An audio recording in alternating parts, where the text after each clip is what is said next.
Dear 8th class students, good morning to you all.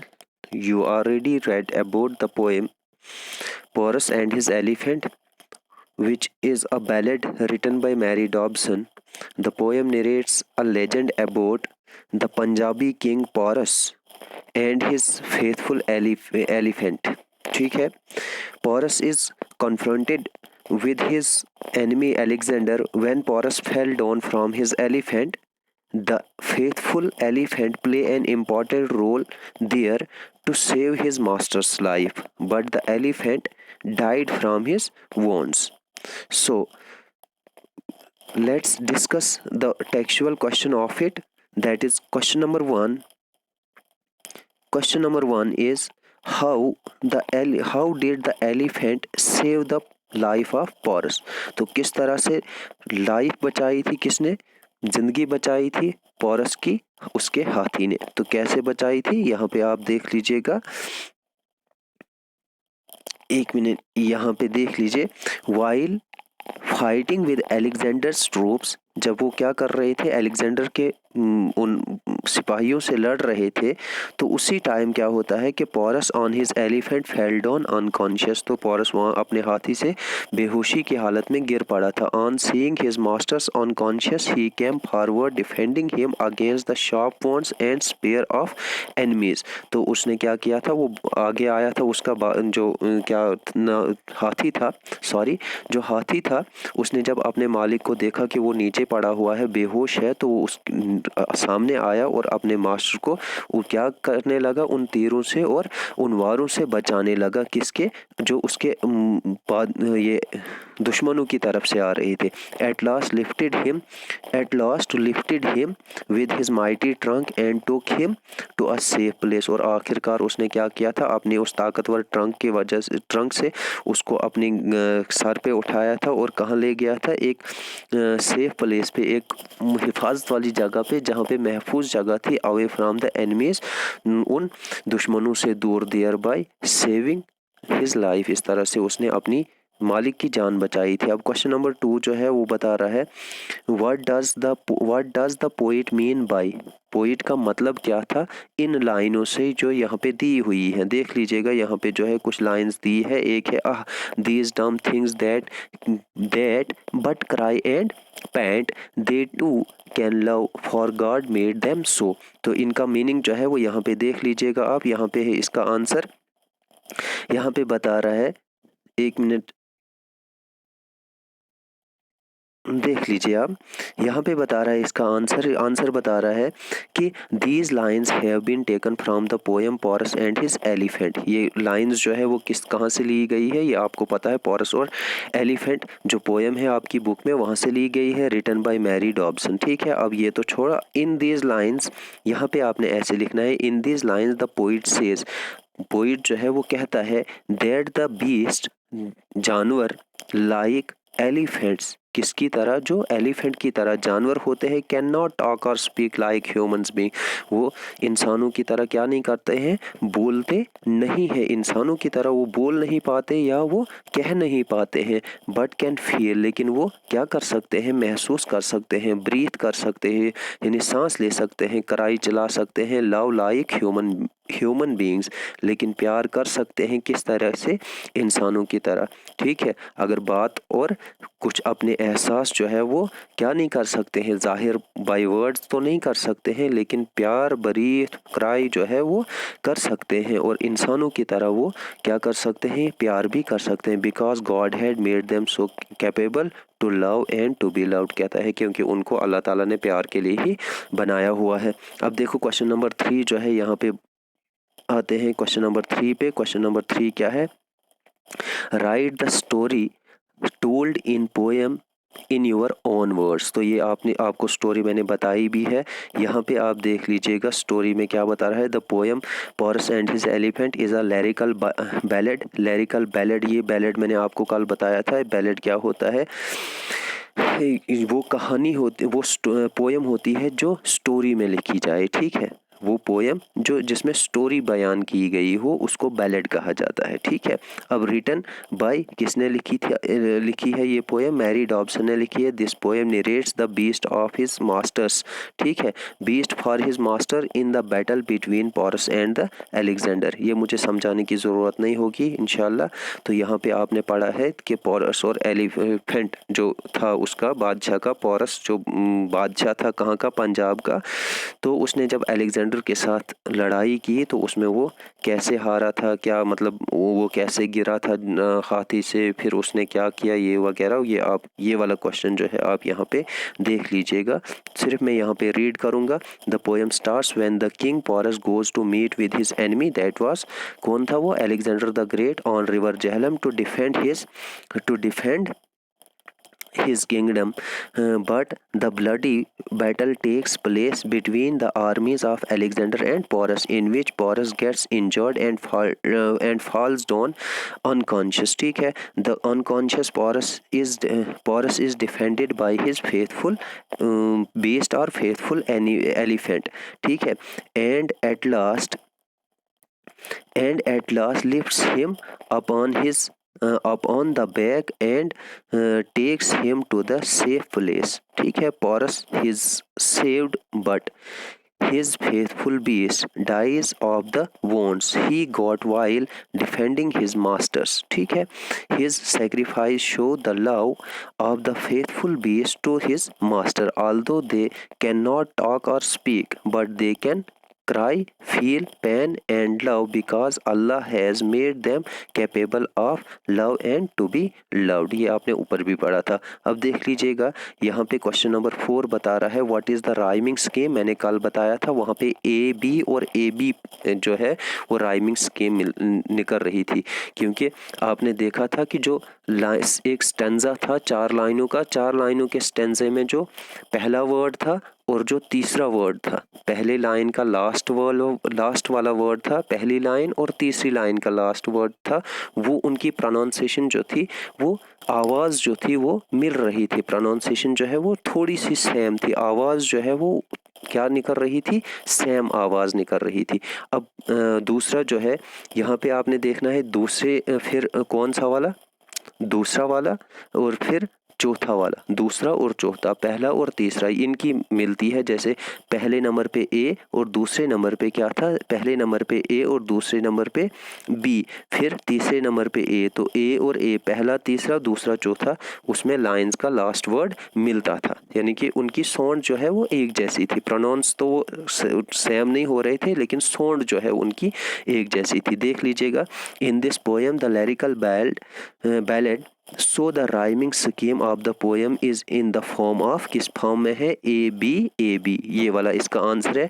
That means इसका मतलब क्या है? The sound of last word, sorry मैंने pronunciation बोली थी, प्रोनाउंसिएशन नहीं बल्कि साउंड जो होती है वो क्या करती है? लास्ट वर्ड की मिलती है। किस लास्ट वर्ड की? फर्स्ट लाइन की of the 4 line stanza.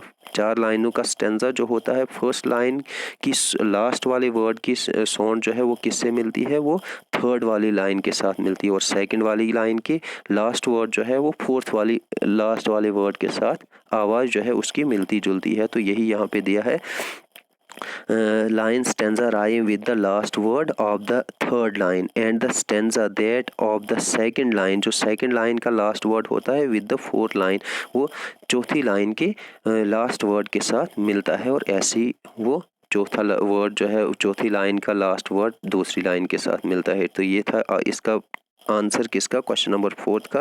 Question number 5 कहता है the poem reflects the faithfulness of an elephant towards his master explain. तो यही उसी पे तो फेथफुलनेस पे ही तो था ये पूरा पोएम या पूरा लेसन। अब देख लीजिएगा यहाँ पे बता रहा है कि क्या कुछ होगा इसमें, ये देख लीजिए।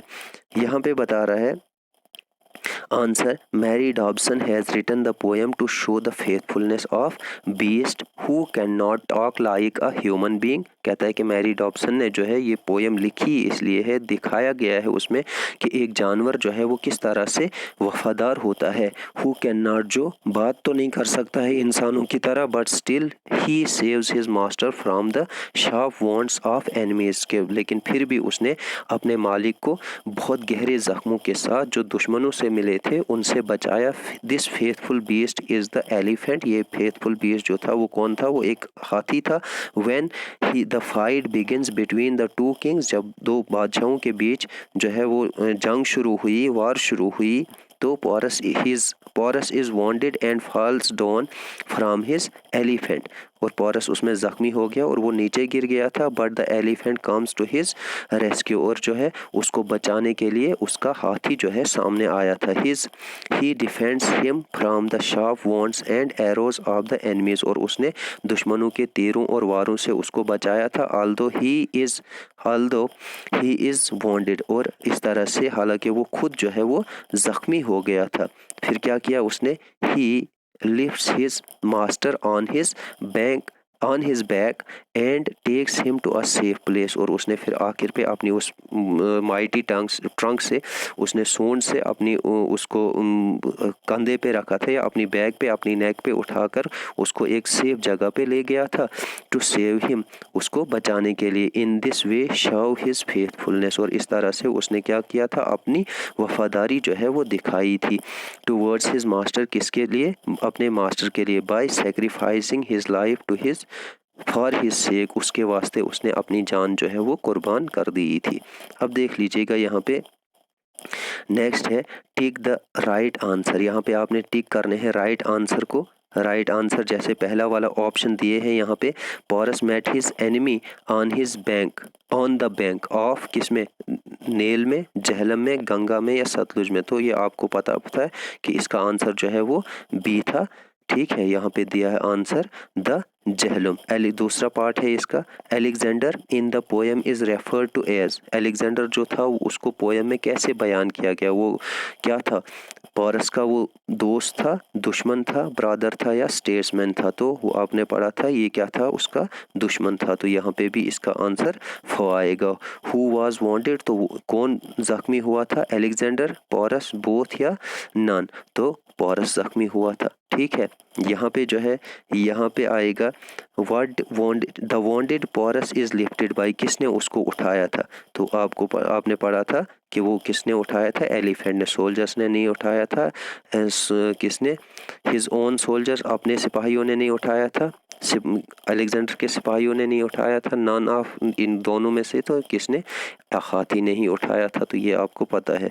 अब देख लीजिए, हु सेव पोरस, तो पोरस को किसने बचाया था? पोरस की लाइफ को, पोरस को जिंदगी किसने बचाई थी? His elephant. तो यहाँ पे इसका आंसर है हिज सोल्जर्स बोथ विलेजर्स। तो इसका सही आंसर जो है वो है हिज एलिफेंट। अब देख लीजिएगा लैंग्वेज वर्क। लैंग्वेज वर्क में बता रहा है use the following words phrases expression in your sentences. तो ये वाले जो है ये आपने क्या करना है, इसमें इन वाले एक्सप्रेशंस को या इन वाले फ्रेजेस को आपने क्या बनाना है? सेंटेंसेस इनके बनाने हैं। जैसे यहाँ पे दिया हुआ है नंबर 1 है डेज गॉन बाय, वो दो दिन या वो वक्त जो गुजर गया। तो days have gone by since the battle between Porus and Alexander. ठीक है, बहुत वक्त गुजर गया जब किसकी जंग हुई थी? किसके बीच जंग हुई थी? पोरस और एलेक्जेंडर के बीच में। अब फ्रे है तो एलेक्जेंडर केम इंडिया फॉर फ्रे। ठीक है, अब देखो यहाँ पे टू होल्ड एट बे, तो our soldiers hold at bay our enemies. तो ये आपको मैंने समझाए हैं, अब यहाँ पे मैं बताऊंगा नहीं, देख लीजिएगा। बैटल प्राइड है participation in the war is olden times was considered as battle pride. तो जंग पे फख्र करना या गुरूर करने को बैटल प्राइड कहते हैं। अब देख लीजिएगा यहाँ पे फॉट द मोर, तो Porus fought the more against Alexander. ठीक है, उसके बाद बता रहा है गैलेंट पार्ट। ठीक है, गैलेंट होता है बहुत बड़ा। ये आपने पोएम में पढ़े हैं words. The elephant played a gallant part in the fight between Porus and Alexander. ठीक है, उसके बाद देख लीजिएगा नेक्स्ट जो है यहाँ पे है कि mighty trunk the lifted his master on his back with the mighty trunk to save him. तो यहाँ पे यहाँ पे आप एक काम कर लीजिएगा, द एलिफेंट लगा लीजिएगा यहाँ पे द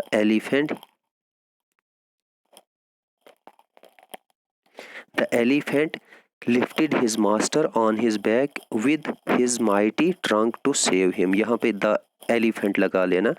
तो the elephant lifted his master on his back अपनी बैक पे उठाया था with his mighty trunk to save him। ठीक है, mighty trunk यहाँ पे आ गया है। अब देख लीजिएगा, use the following words as known and as verb in your sentences। बहुत इंपॉर्टेंट है ये आपके लिए, ये आपको एग्जाम में आते ही पहला ही वाला क्वेश्चन में आपको ये करना पड़ता है। देख लीजिएगा, यह आता है आपके एग्जाम में 2 नंबर का। अब देख लीजिए यहाँ पे दिए हैं वर्ड्स, इनको एज नोन भी यूज़ करना है सेंटेंस में और एज वर्ब भी यूज़ करना है। पहला वाला वर्ड यहाँ पे दिया है रिकॉर्ड, फिर दूसरा प्रेजेंट, तीसरा ऑब्जेक्ट, चौथा है कॉन्टेस्ट और पांचवा है प्रोड्यूस। अब देख लीजिएगा, आपको पता है कि नॉन क्या होता है, वो आपको पता है। नॉन और वर्ब क्या होते हैं। नॉन वो होता है जो हम क्या करता है, किसी भी नेमिंग वर्ड को, any naming word is called non. और वर्ब जो होता है वो एक्शन वर्ड होता है। ठीक है, नेमिंग वर्ड और एक्शन वर्ड। अब देख लीजिएगा, यहाँ पे पहली एग्जांपल इसमें दी है, या पहला वर्ड जो दिया है वो दिया है रिकॉर्ड। इसको हम पहले एज नॉन यूज़ करने जा रहे हैं। तो नॉन के तौर पे आई कीप द रिकॉर्ड। ठीक है, I keep the record of my all expenditures. देख लीजिएगा, सबसे बड़ी बात यह है कि आपने देखना है कि जो नॉन है वो क्या करता है कि एक नेमिंग वर्ड होता है, लेकिन जो वो एक्शन को शो नहीं करेगा। लेकिन जो वर्ब होता है वो क्या करता है, वो एक्शन को शो करता है। अब देख लीजिएगा यहाँ पे, और एक ट्रिक ये है कि हम सब्जेक्ट के बाद क्या लगाते हैं, हम सब्जेक्ट के बाद जो है ये वर्ब लगाते हैं। ठीक है, जैसे यहाँ पे कीप है, तो ये कीप क्या है, ये वर्ब है। द रिकॉर्ड, ये सब्जेक्ट बना आई, ये बना वर्ब और ये बना ऑब्जेक्ट। तो ऑब्जेक्ट में क्या होता है, नॉन होता है या नॉन कॉम्प्लीमेंट होता है, ये आपने पढ़ा था। तो इस तरीके से जो है ये नॉन कॉम्प्लीमेंट है। ये रिकॉर्ड जो है ये क्या है, यहाँ पे एज नॉन यूज हुआ है। I keep the record of my all expenditure. देख लो, मान लो मतलब उसका जो भी एक्सपेंडिचर है, उसके जो कागज़ बनाए हैं उसने, उसके जो डायरी बनाई है या जो उसके रजिस्टर्स हैं वो एज रिकॉर्ड है। ठीक है, तो यहाँ पे जो है ये एज नॉन यूज़ हुआ है। अब in Kashmir the maximum temperature was recorded. देख लीजिएगा, यहाँ पे रिकॉर्डेड है, तो ये रिकॉर्डेड ईडी लगा है, तो वर्ब ये खुद बता रहा है कि मैं एज वर्ब यूज़ हुआ हूँ। तो देख लीजिए, ये हेल्पिंग वर्ब है और ये मेन वर्ब है, एज 35 डिग्री सेल्सियस। ठीक है, तो इस तरीके से आपने देखना होता है कि ये वर्ड जो है वो किस अंदाज से यूज़ होंगे, यानी कि किस हिसाब से यूज़ होंगे। नॉन यूज़ होंगे तो फिर कहाँ पे यूज़ होंगे, और वर्ब यूज़ होंगे तो कहाँ पे यूज़ होंगे। अब देखो यहाँ पे ये एक्शन शो हो रहा है, इससे एक्शन शो हो रहा है ना, काम शो हो रहा है, और यहाँ पे इससे क्या शो हो रहा है, नॉन शो हो रहा है।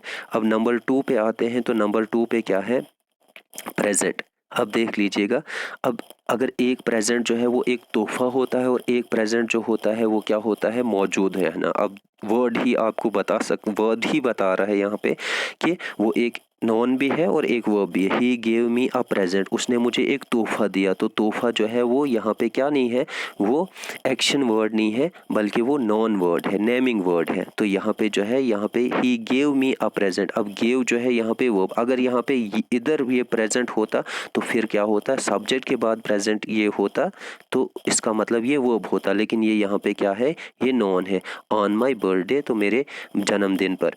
अब देखो वर्ब है यहाँ पे द स्टूडेंट प्रेजेंटेड। देख लीजिएगा, ये सब्जेक्ट बना, द स्टूडेंट जो है यहाँ पे द सब्जेक्ट बना और ये वर्ब है। ठीक है, सब्जेक्ट के बाद क्या है, वर्ब है। ये मैंने पहले भी आपको बताया, ये ट्रिक होती है, सब्जेक्ट के बाद ही वर्ब यूज होता है। The student presented himself before the headmaster. बच्चों ने अपनी हाजिरी किसके सामने दी, उनके जो हेडमास्टर्स थे उसके सामने दी है। तो यहाँ पे हाज़िरी दी और ऊपर जो था वो तोहफा था, प्रेजेंटेड और प्रेजेंट। ठीक है, आई होप आप समझ गए होंगे। अब देखो नंबर 3 पे आएंगे तो यहाँ पे है वर्ड ऑब्जेक्ट। ठीक है, ऑब्जेक्ट एज नोन, अगर हम इसको देखेंगे, don't touch, do not touch an unclaimed object. अब देखो यहाँ पे एन अनक्लेम्ड ऑब्जेक्ट, ऑब्जेक्ट यहाँ पे क्या है, कोई हथियार है, कोई चीज़ है, कोई ऐसी चीज़ है जिसके लिए हमें मना किया जाता है कि उसको छूना नहीं है। ऑन द रोड, कहाँ पे, रोड पे जो बताई गई चीज़ है, प्रोहिबिटेड चीज़ कोई भी हो सकती है, तो उसको छूना नहीं चाहिए। तो यहाँ पे ये ऑब्जेक्ट जो है वो एक थिंग है। अब देखिए, he was object by people on his rude language. He was object by people, मतलब कि उसको लोगों ने ऑब्जेक्ट किया, उसको ऑब्जेक्शन की। तो यहाँ पे जो है ये वाला मैं हेल्पिंग वर्ब है और ये मैन वर्ब है, ये वर्ब के तौर पे यहाँ पे यूज़ हुआ है। ठीक है, ये object as a verb use हुआ है, या क्योंकि लोगों का एक्शन या रिएक्शन ये था ऑब्जेक्ट करना उसको, क्यों, क्योंकि उसके रूड लैंग्वेज या रूड बिहेवियर के लिए। ठीक है, तो यहाँ पे जो है ये ऑब्जेक्ट क्या आया है, एज अ वर्ब यूज़ हुआ है, और ये ऊपर जो ऑब्जेक्ट है वो हथियार है, ये वो कोई चीज़ है, तो इसलिए उसको हम क्या बोलते हैं, नॉन बोलते हैं। नेक्स्ट पे आते हैं कॉन्टेस्ट। ठीक है, कॉन्टेस्ट जो है यहाँ पे देख लीजिए, a music contest was conducted at radio Kashmir Srinagar on Saturday. अब देखो ये जो है ये ए म्यूजिक कॉन्टेस्ट, ठीक है, ये म्यूजिक कॉन्टेस्ट, ये सब्जेक्ट है, ये हेल्पिंग वर्ब है और ये वर्ब है। तो सब्जेक्ट में आपको पता है, सब्जेक्ट में हम यूज़ करते हैं नॉन। ठीक है, सब्जेक्ट में हम यूज़ करते हैं नॉन, तो इस तरीके से ये नॉन फॉर्म में है, ये कॉन्टेस्ट जो है वो नॉन फॉर्म में है। अब he contested for writing an essay in English, और उसने क्या किया, कॉन्टेस्ट किया, मतलब उसने पार्टिसिपेट किया, हिस्सा लिया। कॉन्टेस्टेड जो है यहाँ पे ये वर्ब है, ये एक्शन शो हो रहा है, यहाँ पे एक्शन शो नहीं हो रहा था, यहाँ पे एज सब्जेक्ट था, यानी कि ए म्यूजिक कॉन्टेस्ट था। ठीक है, तो यहाँ पे सब्जेक्ट था, तो इस हिसाब से ये नॉन आया। अब लास्ट वाला वर्ड जो है वो है प्रोड्यूस। ठीक है, तो यहाँ पे देख लीजिएगा, प्रोड्यूस नॉन प्लांट, नॉन में देखेंगे plant produce oxygen for animals, plants produce oxygen for animals, a large quantity of paddy is produced in Kashmir. देख लो, plant produce oxygen for animals. ठीक है, प्लांट जो है वो क्या करते हैं, प्रोड्यूस करते हैं, ऑक्सीजन प्रोड्यूस करते हैं, किसके लिए, जानवरों के लिए। अब देखो यहाँ पे ए large quantity of paddy is produce, तो यहाँ पे ये एज क्या यूज़ हुआ है, एज अ वर्ब यूज़ हुआ। तो इस तरीके से आप ये वाले सारे कर लेना question. Thanks and have a nice day.